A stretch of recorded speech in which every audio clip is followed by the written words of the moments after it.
यार तल्ख हकीकत तो है, वो नाराजियाँ हो जाएंगी बहुत है कि यहाँ स्टेज पे जो है ना, मैं आप सलीम को मैं कहता था तू लाहौर जा, तू यहाँ क्यों। आगा को भी मैंने सबसे पहले कहा था आगा तू जा। नरगिस आई थी कराची में, तो मैंने नरगिस को कहा था मुल्तान में एक आर्टिस्ट बहुत अच्छा है आगा माजिद, उसको लेना। अब सुनने वाली बात बता रहा हूँ मैं, 5 बजे मैं फ्रूट मार्केट में पहुँचता था, केले का आड़ती था, केला बेचता था, मेरी आंखों से आंसू निकलने लगे, मैं रोने लगा। वो बोला अब तो बनेगा तू एक्टर। अच्छा, ये जो आंसू आ रहे हैं ना तुझे, ये आंसू ने तो अब बनाएंगे तुझे एक्टर। हम लोग जब मुल्तान में ड्रामा करते थे ना, तो उस जमाने में मैं था, 10 साल किया हमने ड्रामा मुल्तान में। मैं, शकील सिद्दीकी कराची से, सलीम अलबेला, आगा माजिद और नासिर चिन्नोटी मुल्तान से। ये 4-5 आदमी अगर नाम आ गया और ड्रामा सुपर हिट। कई सालों से बंद था आर्ट काउंसिल मुल्तान। मोहम्मद अली वास्ती ने मुझे चाबी दी, बोले यही ड्रामे करें आप। शेख ताहिर साहब के ड्रामे वहाँ हमने किए, फिर आउट में भी किए, डॉन में भी किए, दूसरा वो थिएटर है उसमें भी किए, अभी करके आए थे वहाँ। तो ये हमारे सब अपना सलीम अलबेला, नासिर चिन्नोटी, अपना आगा माजिद, ये हमारे उस ज़माने के दोस्त हैं। सलीम को मैं कहता था तू लाहौर जा, तू यहाँ क्यों। आगा को भी मैंने सबसे पहले कहा था आगा तू जा, आबिद भाई का इंतकाल हो गया, जगह वहाँ तेरी बनती है। फिर ये आए तो फिर मेरे नरगिस आई थी कराची में, तो मैंने नरगिस को कहा था मुल्तान में एक आर्टिस्ट बहुत अच्छा है आगा माजिद, उसको लेना। गुड। कभी कह रही अच्छा, फिर पता नहीं मुल्तान गई, फिर उससे मुलाकात। ऐसा ही हुआ है। ये अगली बात तो मेरे सामने की है। अच्छा, कि नरगिस और हम लोग वहाँ गए थे, तो आगा माजिद के वीर्स ड्रामे में मौजूद थे, तो वहीं पे फिर वो उन्होंने फिर बल्कि नरगिस ने बाकायदा प्लान किया और जवार बलोच साहब को मशवरा दिया, और फिर उन्होंने यहाँ ड्रामा लेकर आए जवार बलोच साहब। कोई हीर रांझा ना, इस तरह बाबर अली और ये सारी कास्ट में थे, नरगिस हीर थी। और मैंने कितनी दफ़ा जवार भाई का वो ड्रामा किया, मछियारों वाला। अच्छा, बहुत किया, मुल्तान में किया, यहाँ किया। तो उसके बाद फिर आगा माजिद, फिर बहुत सारे टूर, फिर नरगिस के साथ मुल्तान जब भी गई है नरगिस, वो उनके साथ काम किया। हाँ, लेकिन उन्होंने मेहनत की, देखो अल्लाह ताला ने उनको अजर दिया। आज मैं समझता हूँ कि अल्लाह का ख़ास करम है हम फनकारों के ऊपर, कि जितने भी फनकार हैं थिएटर के, जो थिएटर के आर्टिस्ट हैं, किसी ज़माने में टीवी उनको एक्सेप्ट नहीं करता था। थिएटर के आर्टिस्ट हैं, लाउड होते हैं यार, बहुत अवर होते हैं, एक्टिंग इनके अवर होते हैं। आज वही बैठे हुए हैं, ओवर भी हो रहे होते तो इनको मज़ा आ। वही टेलीविज़न पे बैठे हुए हैं, और वही इस वक्त इंटरनेशनल फिल्में भी कर रहे हैं, पूरी दुनिया में छाए हुए। चढ़ते पंजाब ये होता है ना सब्र का फल। हाँ, तो निकाला टाइम को, निकाला ना, तो ये होता है, कोई मसला नहीं। अच्छा लाला जान, मैं ना सिर्फ वो स्ट्रगल के बारे में, कोई ऐसे कोई स्ट्रगल की तलखी, कोई ऐसी कोई तलख, थोड़ा सा जो हकीकत तो है लेकिन तलख। यार तलख हकीकत तो है, वो नाराजियाँ हो जाएंगी बहुत है कि यहाँ स्टेज पे जो है ना, मैं कुछ थोड़ा सा तो हमें ये। मैं आया हूँ 77 में, उमर भाई आए थे 75 में। मैं कर रहा था ड्रामा 82 में। उस ड्रामे की कास्ट आप सुनेंगे हैरत ज़दा हो जाएगी। शफी मोहम्मद शाह, बहरोज सब्ज़वारी, लियाकत सोल्जर, उमर शरीफ, शहजाद रज़ा, अच्छा जावेद शेख। उस ड्रामे के जो डायरेक्टर जो थे ना, वो मेरा दोस्त भी था। उसने कहा तू ये रोल कर ले। मैंने किया, पहले दिन रिहर्सल की, तो दूसरे दिन वो आर्टिस्ट आ गए, तो उन्होंने कहा कि ये यार इसको दे दे लाला, तू ये कर ले। 3 दिन मुझे स्क्रिप्ट दिया और 3 दिन ले लिया।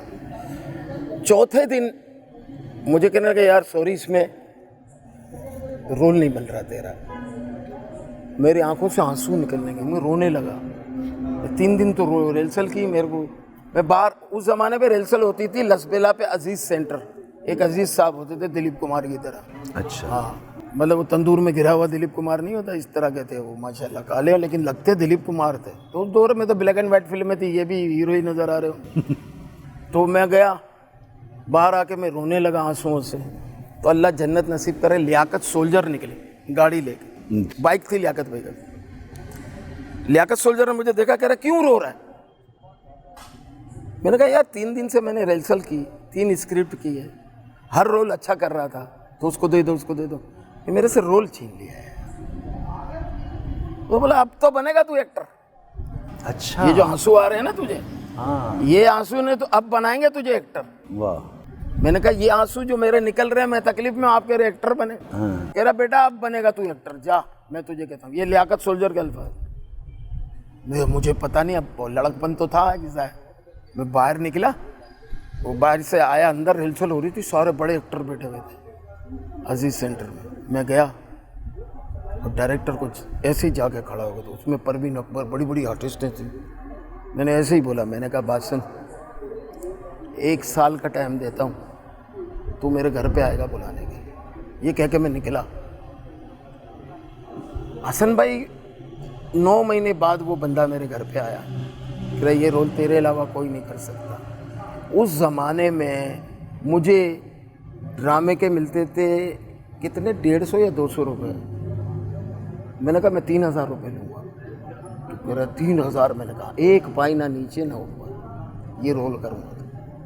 पठान का रोल था और मैं मेरा नाम ही लाला पड़ा इसी वजह से, क्योंकि मैं शुरू में जब ड्रामे में मैंने पहला ड्रामा किया, तो सेकंड ड्रामे में मैंने लाले का कैरेक्टर किया पठान का, तो वो इतना कि 2 साल तक मुतवातिर मुझे पठान के कैरेक्टर मिलते रहे। तो इतने पठान के हो गए, तो फिर मैंने 2 साल छोड़ दिया। मैंने कहा यार ये तो पठान के अलावा कोई नहीं, जो पैसा मांगो दे रहे हैं, लेकिन पठान। और मेरा पहला कमर्शियल ड्रामा भी पठान, लंडा बाजार। अच्छा। अपना इकबाल आफंदी साहब का लंडा बाजार, मिर्जा रशीद अख्तर साहब, नहीं इकबाल आफंदी साहब, वो सिक्सर। अच्छा, डायरेक्टर उनके इकबाल पर स्क्रिप्ट लिखा हुआ था लंडा बाजार, उनका मिर्जा रशीद अख्तर साहब का। ये हुआ था आदमची में। हाँ अच्छा। और यहाँ हमारे डायरेक्टर बैठे में यूनुस मेमन, वो आए थे मुझे लेने के लिए प्रोड्यूसर के साथ। अच्छा। उस ड्रामे की भी बहुत बड़ी कास्ट थी। अच्छा, उसमें कौन कौन था? उसमें जावेद शेख थे, रज़ाक राजू थे, लियाकत सोल्जर थे, इस्माइल तारा थे।